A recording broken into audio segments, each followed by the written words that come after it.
اب آتے ہیں ہمارے پاس جو جدید نصاب کی اگر بات کریں تو میں رسول صلی اللہ علیہ وسلم چونکہ میرے رول ماڈل ہیں، تو نبی پاک صلی اللہ علیہ وسلم کی حیات طیبہ کو اگر دیکھیں، میں ایک بات کرتا ہوں اکثر اپنے اسٹوڈنٹس کے ساتھ جب بات ہوتی ہے، میں نے کہا اگر میرے رسول آج اس سوسائٹی میں موجود ہوتے اور پاکستان ان کے کنٹرول میں ہوتا یا امت ان کے کنٹرول میں ہوتی تو معاشرہ کیسا ہوتا؟ میں آپ کو روشنی ڈال کے بتاتا ہوں کیسا ہوتا۔ نبی پاک صلی اللہ علیہ وسلم کے دور میں جب بات ہو رہی جدید نظام تعلیم کی، نبی پاک جدت کو بہت پسند کرتے تھے۔ آپ کو دو ایگزامپلس، بلکہ ایک ہی ایگزامپل کافی ہے۔ جنگ خندق کا نام آپ نے سنا ہوگا۔ جنگ خندق میں جو ٹیکنالوجی یوز کی گئی تھی، ڈیفینسو لائن جو لائی گئی تھی خندق کی، وہ the most modern technology for Arab world تھی۔ عربیوں نے کبھی خندق دیکھی نہیں تھی کہ خندق کے ذریعے بھی ڈیفینس لائن قائم کی جا سکتی ہے۔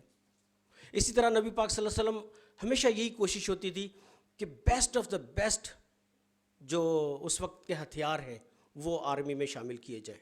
کہنے کا مقصد میرا یہ، میرے رسول اگر ہمارے درمیان موجود ہوتے تو مسلم ورلڈ میں best of the best technology آپ کو نظر آتی۔ ٹیکنالوجی ایکوزیشن میں نبی پاک صلی اللہ علیہ وسلم اس لیے فرمایا کہ تم علم حاصل کرو چاہے چین جانا پڑے۔ تو جو ماڈرن ایجوکیشن سسٹم کا ہمیں کلو ملتا ہے وہ نبی پاک کے ذات میں ملتا ہے، ہمیں ان کے پالیسیز میں ملتا ہے۔ جب تک ہم جدید تعلیم کو سینے سے لگائے رکھا اس وقت تک ہم دنیا پہ حکومت بھی کرتے رہے۔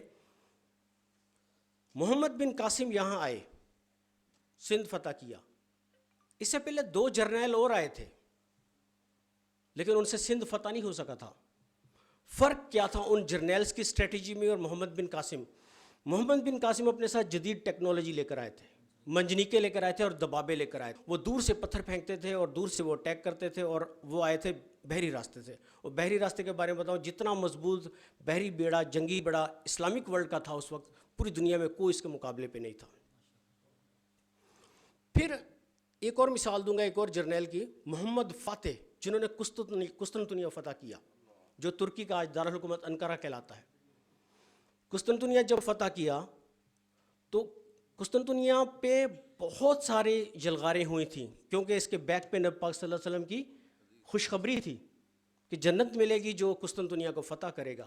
تو محمد فاتح، انہوں نے جب فتح کیا ہے قسطنطنیہ، ایک چیز تھی جس نے فتح کروایا ہے۔ ایمانی جذبہ اپنی جگہ پہ تھا، اللہ کی مدد تھی، لیکن وہ تھی جدید ٹیکنالوجی۔ جدید ٹیکنالوجی میں ان کے پاس جو مخالف تھے، ان کے پاس اس وقت تیر اور تلواریں تھیں، جو قلعوں پہ چڑھ کے بیٹھے ہوئے تھے، اور ان کے پاس پاورفل توپیں تھیں جو انہوں نے بحری جہازوں پہ فٹ کی ہوئی تھیں۔ توپ خانہ نے اتنی زبردست بمباری کی کہ ان کا انڈیفیٹیبل جو ڈیفنس لائن ہے وہ توڑنے میں یہ کامیاب ہو گئے اور قسطنطنیہ فتح ہوا اور محمد بن فاتح قرار پائے جنت کے مستحق۔ تو یہ ہے بیسیکلی اسلام میں جو کریکولم کا جو نظریہ ہے، جو کانسیپٹ ہے، وہ ہے جدت۔ جدت اور ماڈرنائزیشن جو ہے وہ ہماری کریکولم میں کیسے آئے گی؟ اس کے لیے دیکھیے، کریکولم کے 4 ایلیمنٹس ہوتے ہیں۔ کریکولم کوئی لمبی چیز کا نام نہیں ہے، 4 چیزوں کو ملائیں تو کریکولم بن جاتا ہے، نصاب۔ اس میں پہلا ہے آبجیکٹیوز، دوسرا ہے کنٹینٹ مانا جو کتابیں پڑھائی جاتی ہیں، تیسرا ہے ٹیچنگ اسٹریٹجیز جو ٹیچر جیسے پڑھائے، چوتھا ہے اسیسمنٹ۔ یہ 4 ایلیمنٹس ہیں۔ آبجیکٹیوز اگر ہمارے اچھے ہوں، ہمارے کریکولم کو دیکھ لیجیے، سارے پڑھانے والے اساتذہ کرام ہیں، ہمارے کریکولم میں ایک بہت بڑا فالٹ ہے، وہ یہ کہ ہمارا کریکولم کریٹیوٹی اور انوویشن کو پروموٹ نہیں کرتا۔ رٹافیکیشن، بورڈ کا ایگزام دیکھ لیجئے، کیا ہے؟ رٹا بیسڈ ہے۔ اسکولوں میں کیا ہوتا ہے؟ ایسے یاد کر لیں، یہ یاد کر لیں، وہ یاد کر لیں، یاد کرنے میمورائزیشن کو ہم فوکس کیے ہوئے، انوویشن اور کریٹیوٹی کا فقدان ہے، یہ ایک بہت بڑی وجہ ہے۔